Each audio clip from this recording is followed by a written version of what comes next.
വീടിനടുത്തുള്ള മർത്തോമപ്പള്ളിയിലെ VBS ആണ്. പിള്ളേർക്കെല്ലാം അവധി ആയതുകൊണ്ട് ഞാൻ പിള്ളേരെയും കൂട്ടി VBSന് പോവാണേ. കാൽവാരിക്കുന്നിൽ കൊളുത്തിയ ദീപം, കാൽവാരിക്കുന്നിൽ കൊളുത്തിയ ദീപം, നൂറ്റാണ്ടുകളായി കത്ത്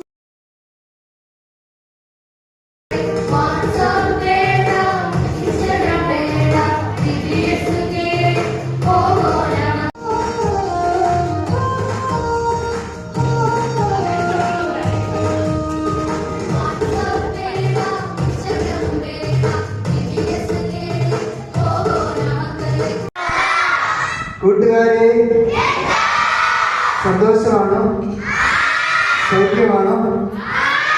ആണല്ലോ. അപ്പം ക്ലാസ്സിലേക്ക് നമുക്ക് പ്രവേശിക്കാം. ജാതിയും മതവും ഒന്നും നോക്കാതെ എല്ലാവർക്കും തന്നെ VBSൽ പോകാം. വഴിതെറ്റി പോകുന്ന ഒരു തലമുറ ഉണ്ടാവാതിരിക്കാനായിട്ട് VBS നല്ലതാണേ. അപ്പോൾ ബൈ.